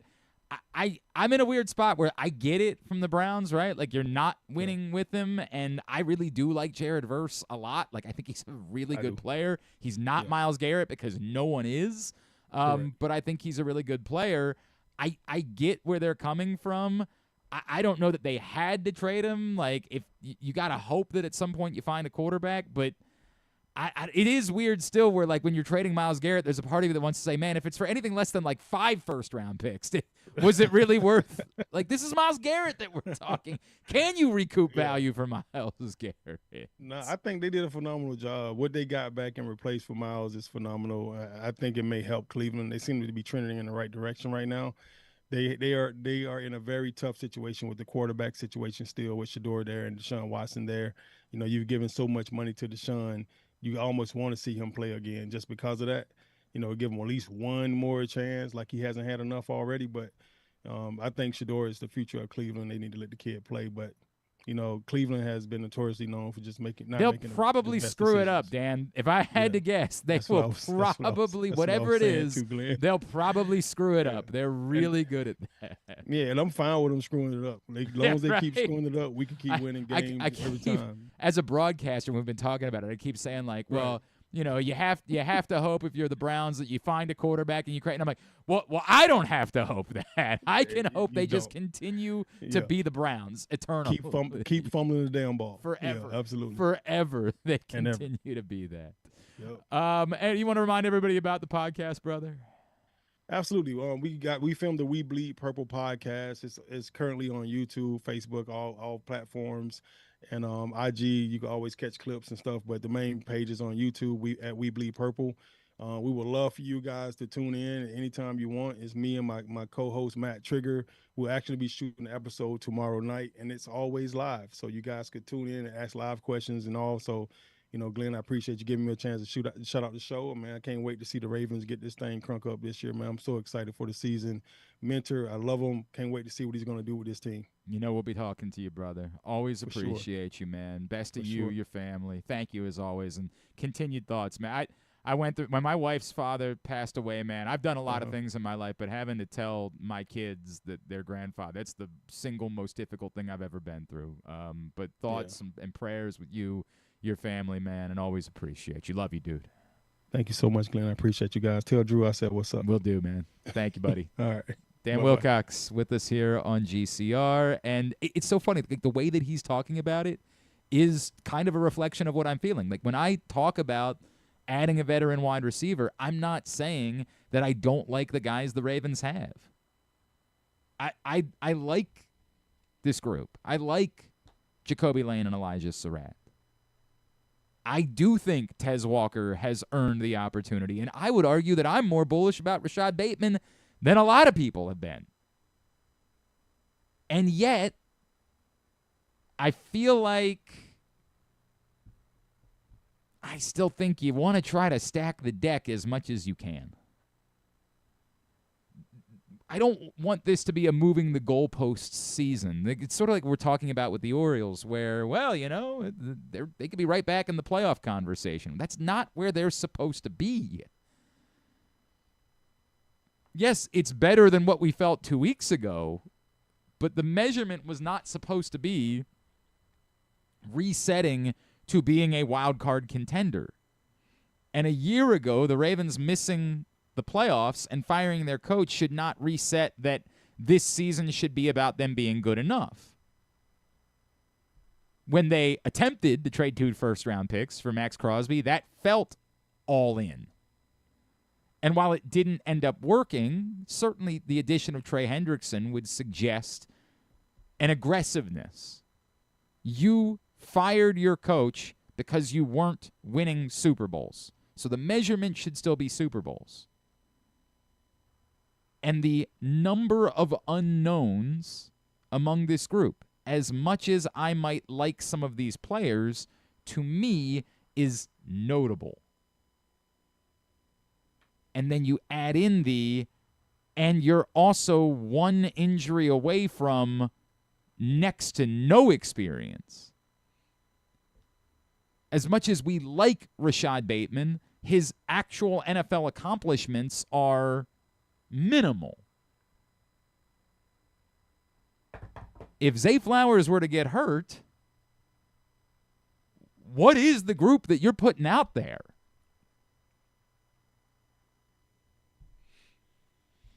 I can say both things. It's not one or the other. It's not, well, you don't like these guys. It's that I can like these guys and also say I'm not sure that I want the Super Bowl hopes to be pinned on them.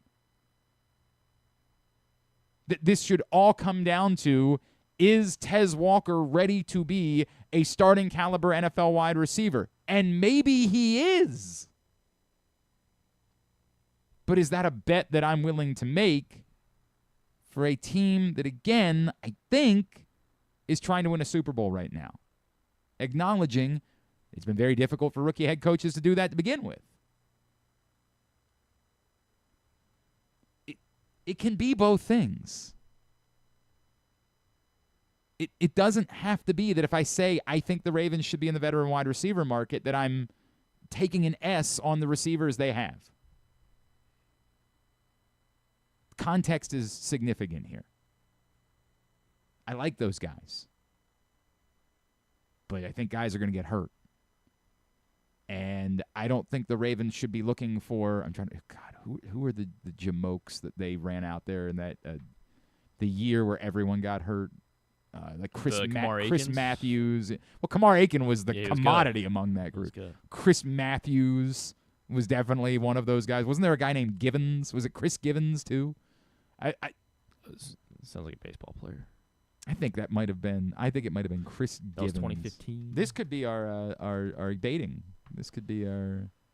Chris Givens was a wide receiver. Marlon Brown was good. Again, what they had. Jeremy Butler, Kalen Clay. Kalen Clay. Chris Givens was a Baltimore Raven in 2015. That was a thing that happened. I'd rather... We let some guy named Daniel Brown wear number 83 that year. Sons of bitches. I think he might have been an original Raven. I feel like I don't think he was drafted, but I think he was an undrafted free agent. He was, yes. That was his rookie year. I don't think he was a free agent addition. He made a 7-year career. Good for Dan. I think he converted from receiver to tight end at one point. Or the other way around, maybe. Like he converted from one to the other. He was tight end this year. So I think I don't remember which way it worked, but I think played lasted until 2021. Okay. I'm spending too much time on Daniel Brown. The moral of the story being, I don't want to be in that position where that's what you're shopping from a month into the season. He debuted in that Will score. Yeah. The famous Mike Tirico call that I bring up a lot, which makes no sense because it was just a call. It wasn't like the greatest call in the history of football, but I think about it for some reason constantly because it's just, to me, the cadence of the way he called it. Will score. I was like, damn, that's broadcasting, man. That's so good. Anyway, the moral of the story being, I don't want to be shopping in that group. There are helpful football players available right now. And I would prefer to shop from that group and not, again, the Braxton Berrios part of that group. Or you bring Chris Moore back. Yeah. To me, look, man, Chris Moore. He'll be 33 this season. You know what's really strange about Chris Moore, who I actually have gotten to know a little bit over the years, is that he actually became awesome. He actually became productive. Like, he was a special teamer. Like, that's kind of all he was. And then at some point in his career, he became productive. Now, he does not fit the bill of what it is that I'd be looking for. If the option is Chris Moore or let it ride with these guys, I'd say go let it ride with these guys. I'm very specifically looking at a group of guys. Like, here's an example. I would not have been interested in Juju Smith-Schuster. I don't think I would be interested in Odell Beckham. I can't say that with certainty because I do remember the big catches that Odell Beckham did make as a Baltimore Raven. Putting DeAndre Hopkins over Odell Beckham right now? Probably still, but I don't even know that I'd really be interested in DeAndre Hopkins. Stephon Diggs was a 1,000-yard receiver a year ago. I'm interested in guys that I think could be top guys if necessary, if pressed into that. Or that might just move into that role because this is a Declan Doyle offense and he looks at it and says, I think that guy's better. I like Rashad Bateman, but I don't need to guarantee a certain number of targets to Rashad Bateman. And I don't think any of these guys are replacing Zay Flowers because what Zay Flowers does is just a little bit different. To Dan's point, maybe Deebo Samuel will be a little repetitive, but Deebo Samuel's still, like 4 inches? I mean, Deebo Samuel's definitely bigger and certainly thicker than Zay Flowers is. But I get it. He's not 6'4", he's not 6'3", he's 6 foot. And normally someone you want to get the ball to in space. So in that way, he's similar to Zay Flowers. It can be both things. It can be both things. The Ravens, are they going to be interested? I mean, you still see from time to time when national reporters talk about this, they'll link the Ravens to one of these guys, but a lot of times that sort of just seems to be more like, well, that's what the Ravens do. They went out and got DeAndre Hopkins. Before that, they had Odell Beckham. Like, they've done this the last few years. Where are you with the Myles Garrett v. Lamar Jackson? Who's been the best player in the AFC North? I don't know, because I know you're trying to give the caveat. I voted for Lamar because I saw your pull up already. I picked Lamar. I don't know. Maybe I think I'm biased. In the same way that Wilcox is biased towards LeJontay Wester because he wears number 83. I think just because I know I've watched every single snap of Lamar Jackson's career and I know what he's capable of. So maybe the peaks are slightly higher for Lamar than they are for Garrett, but I guess has he been the more consistent guy the last? We're just looking at both their careers as a whole. I don't know. I still think Lamar. I think the peaks should outweigh the flat consistency. Yeah. Okay, I can listen to that argument. I don't know that there is a correct answer. Right. I think I lean towards, based on what Myles Garrett's job is, he's just done it at such an insanely dominant level for so long that... Yeah. I mean, I think it's just because I think I know, if you were to say the last 5 years, would you have rather have Myles Garrett or Lamar Jackson? And maybe I can say it because I know that we've had Lamar Jackson. Well, we know what they've done. If you say the last 5 years, you don't know who your quarterback is, right? Like you're just, But hang on, for the last 5 years, then you're taking out Lamar's first MVP season in there. I'm saying decade. Last decade, okay. I said last decade because Myles Garrett's played for a decade, right? Like that's what I'm basing it on. Lamar obviously came in 2018, so it's not a full decade that we're talking about, but I think it's close enough that it's a fair measurement of the two. Mm-hmm. If you just wanted to say since Lamar, if you wanted to say since 2018, who's been the best player in the AFC North? And I know there's going to be a Steelers fan who's going to be like, what about TJ Watt? And I do think TJ Watt's been incredible, but not quite Myles Garrett. And so I can't put him into this conversation. If I immediately know he's not as good as Myles Garrett, then what is the point of this? But I think TJ Watt's, if you really flush this out and said, hey, well, where's Joe Burrow on this list? Where's Jamar Chase on this list, right? And maybe it's because when I looked at your question as well, you did give some bias towards Lamar, 2-time, 3-time MVP. Yeah, whereas I mean, Myles Garrett, I guess we could have at least put, 2-time deep boy, right? That's the. I could have. I did. I didn't. But it's more about how significant I think the context is that we're considering it.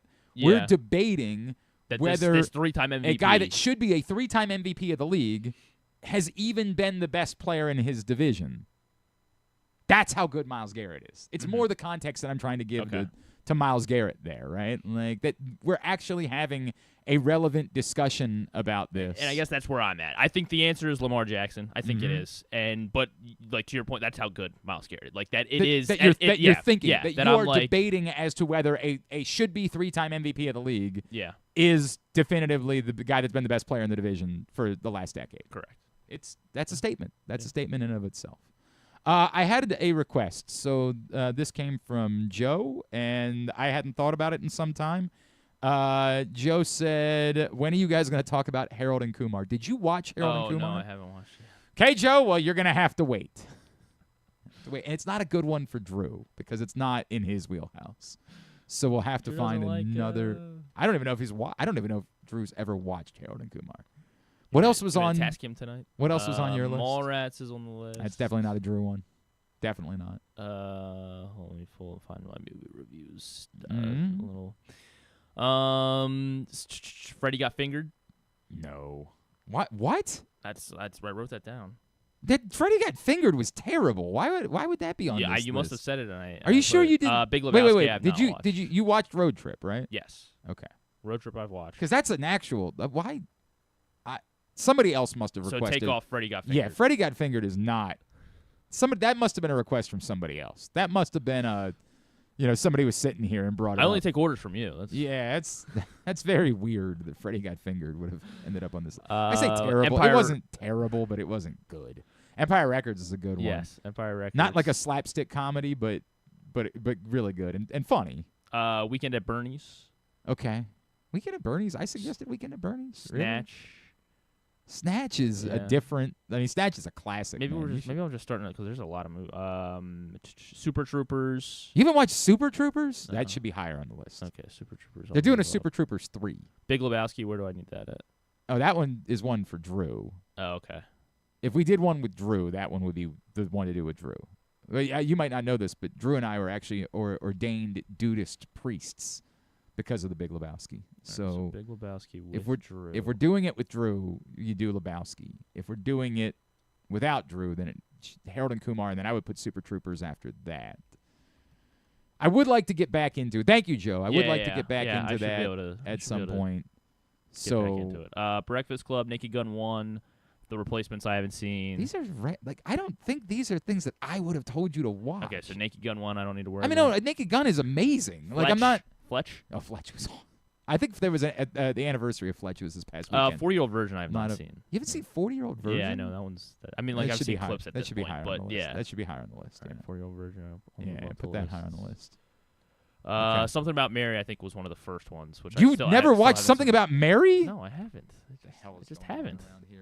Predates. It just predates me. I've never met your parents, but I've gotten an awful lot of questions about their parenting. Just because of Something About Mary? Because they never had you watch Something About Mary. All right. Well. Yeah.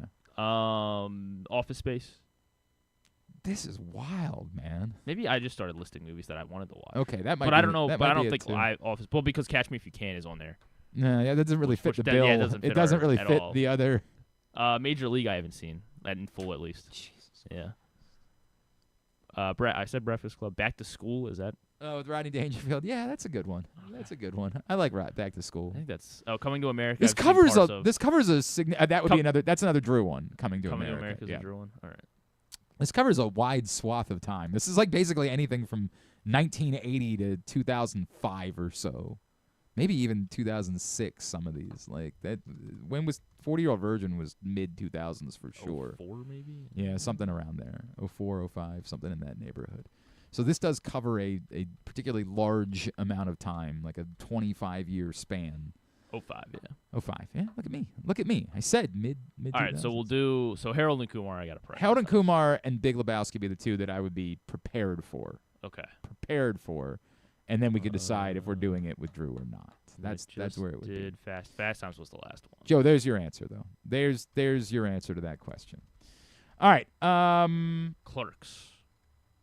What? Oh, Clerks. Well, you got to watch. Do you watch Clerks or Mallrats first? I think Clerks was the Kevin. I do have those two listed right next to each other. The Kevin other. Smith collection, I believe, started with Clerks, and then I don't remember if it was Mallrats next or Chasing Amy, but Chasing Amy wasn't really that funny, so I don't know that you need to watch Chasing Amy. You got to figure out what the order was. I think it was Clerks, Mallrats, Chasing Amy, Dogma, Jay and Silent Bob Strike Back. I think that was the order. But like chronological, like what came out. Yeah. I mean, this was first. the Kevin Smith collection, and Jay and Silent Bob were part of all of them. Like, they were characters in all of these films. Clerks was 94. Yeah. And then what was the other Mallrats. one? Mallrats. I want to say 95 or 96. And 95 was 95. Mallrats. And then So Chasing Amy would have been 96 or 97 then, I would assume. 97, yeah. 97. And then Dogma would have been like 99, and Jay and Silent Bob Strike Back, so I think, was switch 01. Clerks and Mallrats. I think you should watch Clerks before Mallrats, but I would say Mallrats is more culturally significant than Clerks is. So I don't know that it requires you. If we're going to do one, I would rather do Mallrats than Clerks. If you're going to watch Clerks, you should watch it before Mallrats. It's a whole thing, man. But I think Mallrats is the more culturally significant of the films. So if we're going to do one for a movie review, I would do Mallrats. But I have to watch Clerks before? I don't know if it requires you to. They're not related at all, right? You're just saying No, that they're related in that they're both Kevin it's not Smith the same films. Universe. They are in the same universe, Oh, but really? I don't know that it requires you to have watched Clerks in order to. Oh, Ben Affleck was in Mallrats? Ben Affleck was part of the Kevin Smith crew. He was also in Dogma, and he was in Chasing Amy, and not Clerks. Clerks was very. It was just their buddies, I think, that were in Clerks. I don't think there were any. They weren't funny. What's that? You're like, they weren't funny. No, that's not what I'm saying. I think it was just, you don't know about Jay and Silent Bob. That doesn't, and Kevin Smith not on your radar I know at Kevin all? Smith. Okay. I've heard of him. Okay. But I haven't done.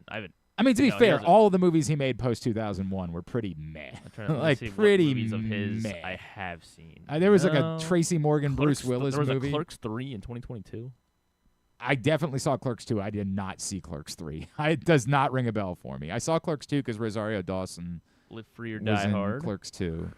Yeah, he did Live Free or Die Hard. He did whatever. Moose Jaws. Oh, wait, that's coming soon. What? Yeah, I don't know about that. I think there was a stretch where he just started making movies so he could Okay, put his this daughter in them. This I'm is like pretty a Sharknado thing. Okay, yeah. I don't know. I might be in. I can't decide. I might be in on it. Is it like a Canadian Jaws? Because I feel like I would listen. Yeah, if it was it looks Canadian like Jaws. it's like literally like the shark has antlers or something. Okay, I'm listening. But it's probably going to be awful. Yeah. Everything post Jay and Silent Bob Strike Back. He did Chasing Amy in 2023. Oh boy. I think that was a documentary though, if I remember correctly. I feel like that was not a like a remake. I feel like that was a documentary. Okay, yeah, it was. Moral is Mallrats. If you're going to do 2, Mallrats and Jay and Bob. If you're going to do 1, Mallrats. But if you're interested in the universe, it starts with Clerks. That's where it starts. Had to get that part of the program out of the way. That was important. John has been chiming in this morning. Mentioned, is there a BTS Korean sugar pancake Oreo? Is that a thing? I mean, John wouldn't lie, would he? I mean, there is a BTS brown sugar pancake flavor cream. I don't know how that missed me. Somehow that was not on my radar. Is that one you can get in stores, or do you have to buy it on their website? It's an Oreo? Yeah, it's an Oreo. Because this is like they did the yeah, look at that. They did the pickle Oreos, but you had to buy them online. You couldn't get them in stores. And I'm starting to think this might be the same bit with BTS, where you have to get the BTS Oreos online. And I will go right ahead and order mine right now. Go right ahead and take that. Those won't come tomorrow, will they? No, they will not be. Oh, you wanted to do them for Rita and Glenn. I don't even know if we can do it tomorrow. Oh, or not. okay. We need the Rita part of Rita and Glenn, or else it's just a bonus Glenn Clark Radio. who Which, wouldn't right, want that? sure. I mean, don't get me wrong. Come back in. We'll get a tidbit and two to wind things down for a Tuesday edition of Glenn Clark Radio. This is Stan the Fan. You know we talk all the time about our O's stepping up in the big moments, delivering when it matters most. If you've been injured in a car accident anywhere around Baltimore, that's your big moment, and you need someone who delivers. That's why I'm here to tell you about Warnken Injury Lawyers. They fight for Baltimore families every single day. Insurance companies play games. Warnken plays to win. So call 443-RESULTS. That's 443-RESULTS, or go to warnkenlaw.com. When you need results, it's right there in the number, 443-RESULTS. Your car is more than just a ride. It's an investment. At Leading Edge Auto Body in Mount Washington, we've spent over 20 years perfecting the art of repair. From high-end imports to your trusted daily driver, we handle all makes and models with elite precision. Our team holds the highest honors in the industry, including ASE Master, iCar Platinum, and specialized aluminum certifications. We make it easy with free towing, pickup, and delivery, because at Leading Edge, customer satisfaction comes first. And remember, with insurance, it's your car and it's your choice. Choose the experts. Leading Edge Auto Body. Quality you can see. Service you can trust. Go to leadingedgeautobody.com today. When you feel invisible, exhausted, stressed, or anxious, and you have days that just feel too hard to get through, you are not alone. If you or someone you love is struggling with mental health or problems with drugs or alcohol, help is right in your hands. Call or text 988 to get support whenever you need it. Help is here. Call or text 988. Brought to you by Maryland Department of Health. This summer, the world gathers on the biggest stage in sports, and only one place puts you in the front row for every thrilling moment. Live Casino. June 9th through July 19th, surround yourself with massive screens, trophy-worthy specials, and arena-sized energy. This isn't a game, it's history in the making. Watch the world play at Live Casino. At Arundel Mills, must be 21. Please play responsibly. For help, visit mdgamblinghelp.org or call 1-800-GAMBLER. Gambling can be a fun and entertaining experience, but there are risks involved. If you're planning on betting on the game at the casino or on your phone or computer, know your limit, stay within it. Set a budget and a time to stop. Remember, gambling isn't a financial solution, and it doesn't mix well with alcohol or drugs. Know the risks and have a plan before you begin gambling. For free and confidential services, call 1-800-GAMBLER 24/7 or go to helpmygamblingproblem.org. The latest edition of Press Box is available now. On the cover, Bill Ordine dives in on how different Preakness will be temporarily at Laurel Park and then long-term once it returns to Pimlico. Also inside, Luke Jackson learns more about what Trey Hendrickson will bring to the Ravens. And Karuga Koinange looks at how Samuel Basayo is influencing the Orioles' international signing efforts. Press Box is available for free at over 250 locations throughout the region, including your Baltimore area High's Dairy stores. Plus, you can read the entire issue online at PressBoxOnline.com, where you can also find great betting advice and the best daily coverage of the Orioles, Ravens, and Terps. Contrary to what some people believe, I actually like this guy when he sleeps. Glenn Clark, talking sports. All right, back in here on GCR. Very sad that Francis Tiafoe loses in 5 sets. Had a double break lead in the 4th. It's kind of what it is. It's sad because, like, even in losing, he's again the showman, right? Like, he puts on the 5-hour match that goes past 1 a.m. in Paris. And how old is he? He's 27, 28? I was going to say 28. Could he ever win a slam? No. Really? No. And you can see that, like, yesterday is sort of a reminder of why not. Like, but he's only, I I understand. I'm looking at Joker at 40 years old. Like, John Fonseca is competing at 19. It's a tough conversation because somebody's about to win a slam, right? Like, just and because it's the big probably Zverev that's going to do it, which sucks.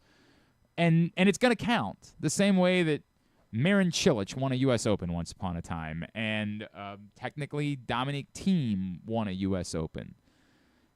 That was the one that Novak Djokovic defaulted out of because he lost his mind and hit a ball that hit an umpire, and so they knocked him. Like, so Dominic Thiem just sort of got to coast and call himself a U.S. Open champion. It happened. It's real. This was like the best opportunity that anyone had to steal a slam. No Alcaraz. Sinner gets knocked out by the sun. It's all right there. And yet, I didn't believe the TFO could beat like an in-form Zverev. And in the end, he couldn't beat an in-form Matteo Arnaldi when he needed to. Maybe he's really good. Yeah.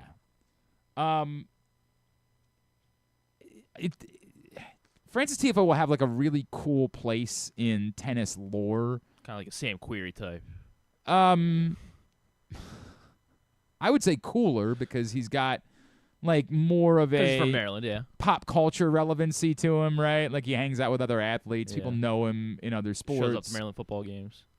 And it's a big part of it. There's no doubt about that. Everybody's always watching. People care about that. Yeah, People in right. California are like, oh, he's the guy that goes to the Maryland football games. He's friends with Mike Loxley, yeah.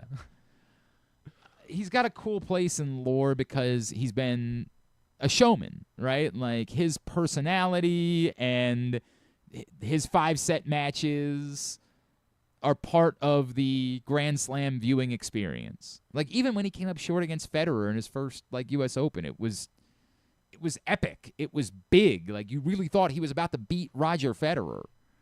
But he's never actually been good enough. And part of that is just he's just not quite big enough.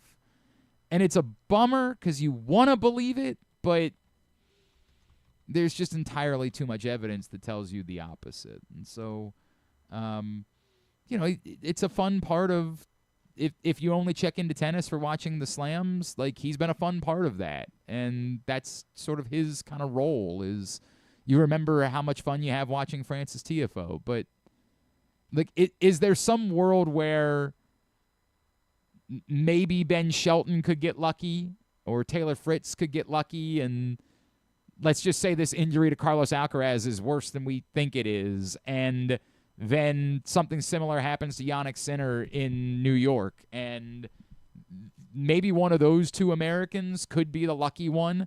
Like, it just happens to be the worst scenario that played out in France where the Americans just don't play well on clay. But if it was on a hard court and it was the same thing, Alcaraz isn't playing, Sinner checks out, then one of those two guys legitimately could.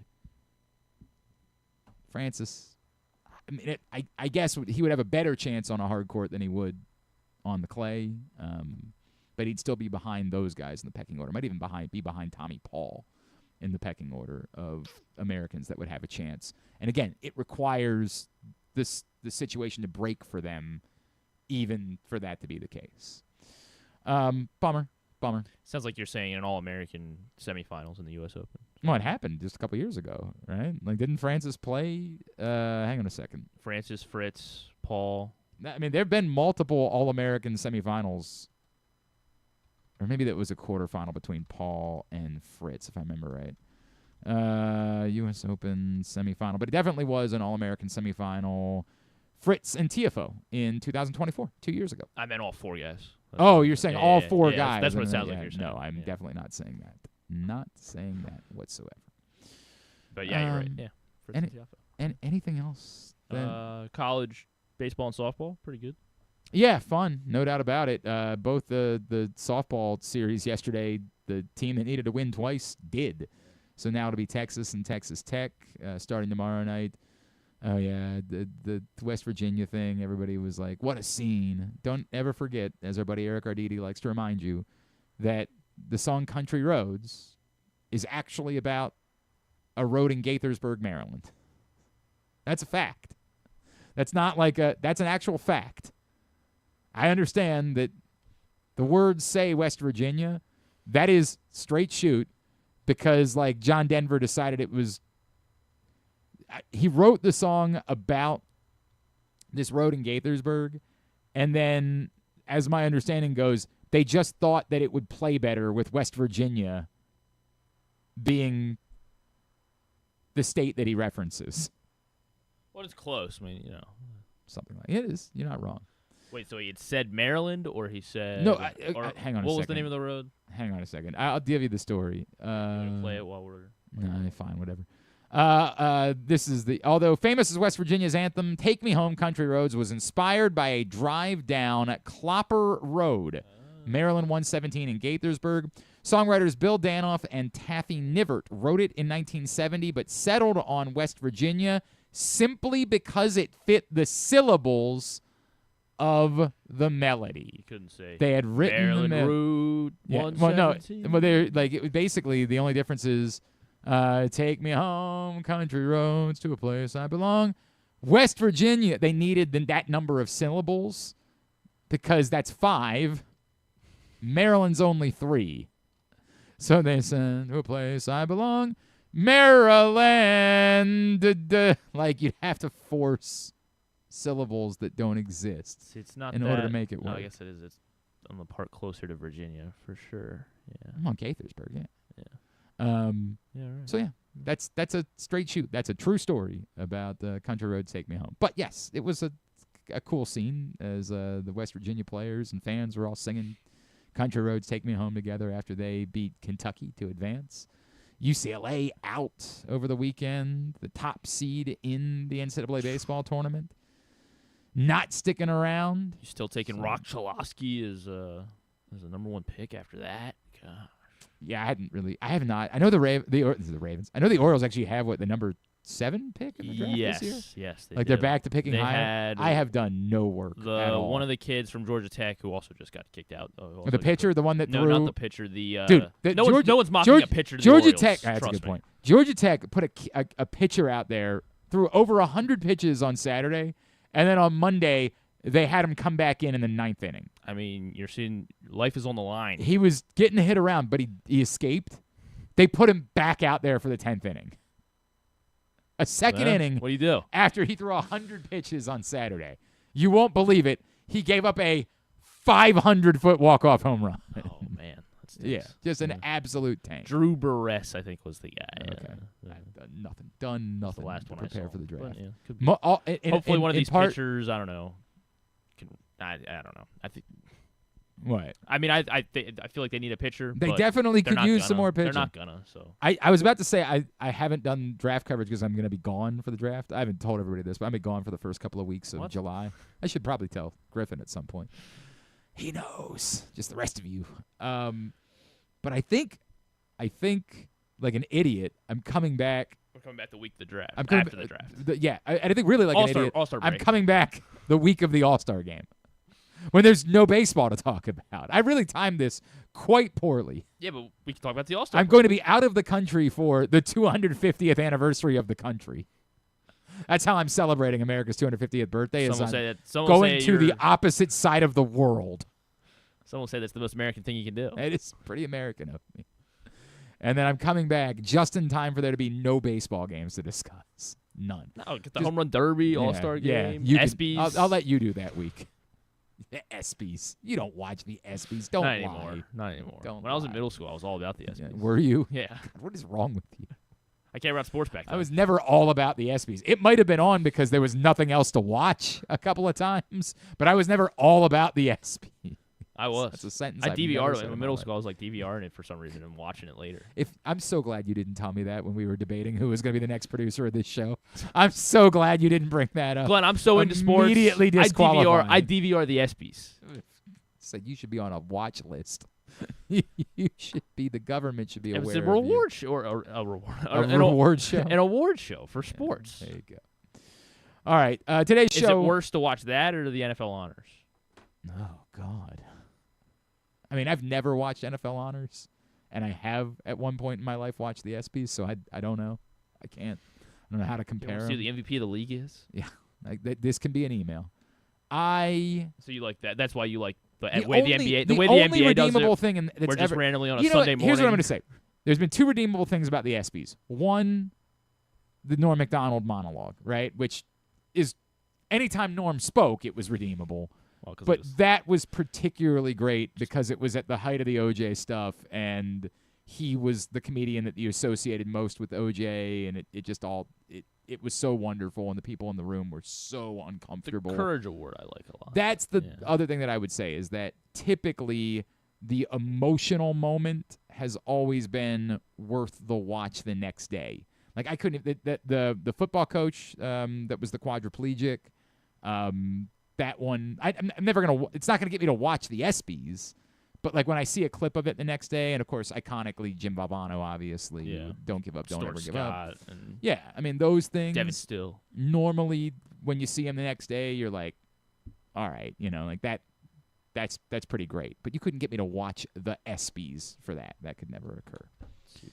How did this just happen? No, shut up. We're trying to plan the show the week of. We gotta go, man. It's 12:40. Stop it. Today's show has also been brought to you by CountySports.zone. They haven't announced a host yet. Should we put a bid in? Will we be in town? Because they tape July, it now. I don't think they do it live anymore. I think it's now taped. What? Why wouldn't they do it live? I'm pretty sure they're doing it live. It's in New York City this year on July 15th. I think it's they live. stopped doing it live a couple years ago. 2026 ESPY Awards will broadcast live on ABC. All right. That might July be different. 15th at 8 p.m. Eastern. Hang on a second. How many years have the ESPYs been live? How many? Always. Years? No. Always. No. You're gonna ruin my middle school. My middle school heart. This is what I lived for. They weren't live in the early years, and then they definitely. I got to get this. All right, you know what? No, I refuse. Today's show brought to you by CountySports.zone. Everything you need to know going towards the fall. Now, if you missed anything from championship season, you can find out about it at CountySports.zone. And then, all summer long, any news, coaching changes, things along those lines, you'll be finding out about it at CountySports.zone. Then they'll start getting you ready for high school football season and fall sports. CountySports.zone, proudly sponsored by your local Toyota dealer and buyatoyota.com. Tidbit is brought to you by the print issue of Press Box. On the cover, Bill Ordine's story about the future of the Preakness. You've got less than 2 weeks left to go get this print issue of Press Box before it's gone, Daddy gone. The love is gone. Go get it right now at your Baltimore area High's Dairy stores, everywhere around town where you find Press Box, and read it all, PressBoxOnline.com. 1993 was when they started airing the. Yeah, but I'm telling you. You're saying more. There have been years in recent years. I know because I know people that went to the ESPYs. Okay. Right. Yeah. Go ahead. Fine. What's his face? Myles Garrett got traded. Did you hear about that? He has the. Oh, did they? Maybe. Okay. Let me take this back. Did they air him live, but it just wasn't the Wednesday after the All-Star game? Maybe it was that it was live, but they just did it at a different time than they had usually done it. Go ahead. It was in March. So it was in March at one point? Or like it was earlier in the year? In 1993, they were in March. That was... Well, yeah, but I'm saying I'm telling you that I was thrown off because a friend of mine was at the ESPYs, and I was like, wait, I thought they were the night after the All-Star game. I thought that was the point, was that you did them the night after the All-Star game because there was nothing else going on. And he was like, I don't know, man. I was there tonight. Every ESPY state. You gotta find it. No, we're not spending more time on this. I was trying to see if I could quickly find who has won the most ESPY awards. Stop it. God, just do the tidbit for F's sake. Myles Garrett has 125 and a half career sacks, the fourth most by any man in his first 10 NFL seasons. 3 men have more sacks through 10 seasons. I can't believe that's true. Reggie White. Reggie White has the most, 145 sacks through his first 10 seasons. 14 and a half sacks a year. Bruce Smith. No Bruce Smith. How many? I only have the top 5 here, so okay. I don't know how many Bruce had. Really? And Bruce Smith is the all-time leader in sacks. It's kind of crazy that, right? Like he did as much as he did clearly in his 30s. How about Kevin Green? No. Yeah, no Kevin Green. How about Julius Peppers? No Julius Peppers. How about, who else is on this list? How about Chris Dolman? No. How about Lawrence Taylor? No, not Lawrence Taylor. A little more modern. Von Miller. Not Von Miller. T.J. Watt. Not T.J. Watt. J.J. Watt. Okay, so not active. Oh, my God. But they've been out of the league long enough to know that they are both Hall of Famers, the other 2 guys. Michael Strahan. No, not Michael Strahan. DeMarcus Ware. DeMarcus Ware is right. on the list. 127 sacks. Dwight Freeney. Not Dwight Freeney. Jared Allen. Jared Allen. All right. 130, I think. All right. 128, sorry. Just name some edge rushers. Yeah, You'll get there eventually. 3 guys with more than Myles Garrett. All right. Do you want another one? Or? If it's quick. It probably won't be. All right, then we do not want to do that. Let's do this instead.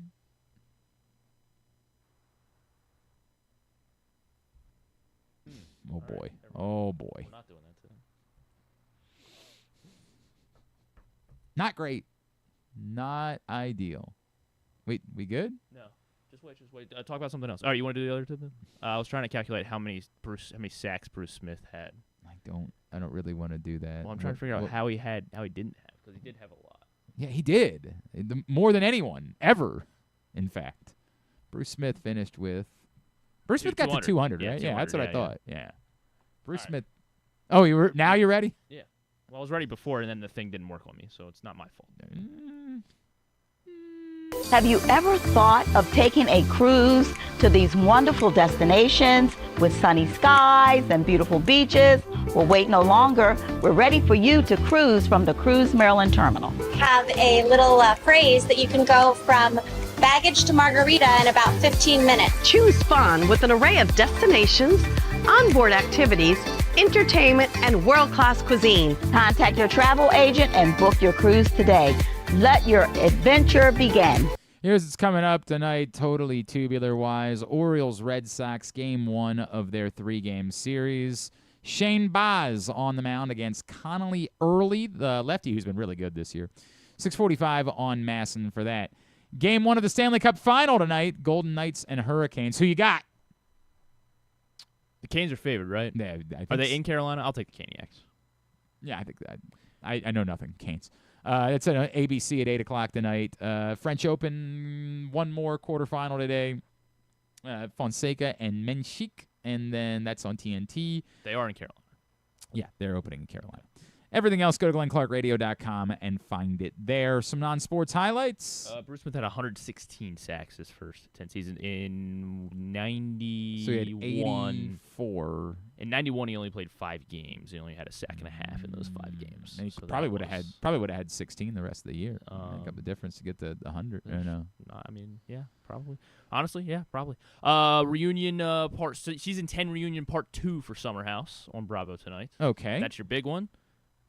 Oh, and then I guess season 8 of Love Island as well. And so Weston Wilson will not be available for the Orioles in Boston. No, he's going to find a way. I think he's going to find a way. Which seems problematic. Maybe, I think he might zoom in from the dugout. They are facing a lefty tonight. He might. They are. Or they do the bit where they interview him as he's on the field, like they do on ESPN. Yeah. Like he'll be on Brock. He'll be talking to Andy Cohen while at third base, fielding a grounder at third base. Or who knows? Maybe they'll put him in center field tonight. I don't know.